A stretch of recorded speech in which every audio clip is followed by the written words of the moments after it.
आंतरजातीय विवाहास विरोध करणाऱ्या वडिलांचा पोटच्या मुलीने प्रियकरासोबत सुपारी देऊन हल्ला केला होता. या हल्ल्यात जखमी झालेले माड्याचे व्यापारी महेंद्र शाह यांच्यावर 10 महिन्यांपासून उपचार सुरू होते. उपचारादरम्यान बुधवारी त्यांचा मृत्यू झाला. या हल्ल्यातील संशयित 6 आरोपी सध्या कारागृहात आहे. या प्रकरणी पोलीस ठाण्यात गुन्हा दाखल झालेला आहे. मिळालेल्या माहितीनुसार महेंद्र शाह यांची मुलगी साक्षी शाह हिचे माढा शहरातील चैतन्य कांबळे यांच्याशी प्रेमसंबंध होते.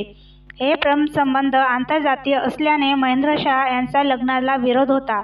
त्यामुळे वडिलांचा कायमस्वरूपी अपंग करण्याचा कट साक्षीने आपल्या प्रियकरासोबत रचला. ठरल्याप्रमाणे शेटफळा मार्गे माढ्याला येण्याचा प्लॅन करून 9 ऑगस्ट रोजी साक्षी पुण्याला गेली. माघारी येताना ती शेटफळाला उतरली. तिने आपल्या वडिलांना घरी नेण्यासाठी फोन केला. त्यानंतर आपल्या प्रियकराला SMS करून वडाचीवाडी येथे थांबण्यास सांगितले. वडाचीवाडी येथे आल्यावर साक्षीनं लघवीचा बहाणा करत गाडी थांबवली. त्यावेळी आधीच दबा धरून ठेवलेल्या 4 आरोपींनी महेंद्र शाह यांना दांडक्याने डोक्यात व पायावर जबर मारहाण केली. या प्रकरणी साक्षी, तिचा प्रियकर व 4 आरोपींना अटक केली.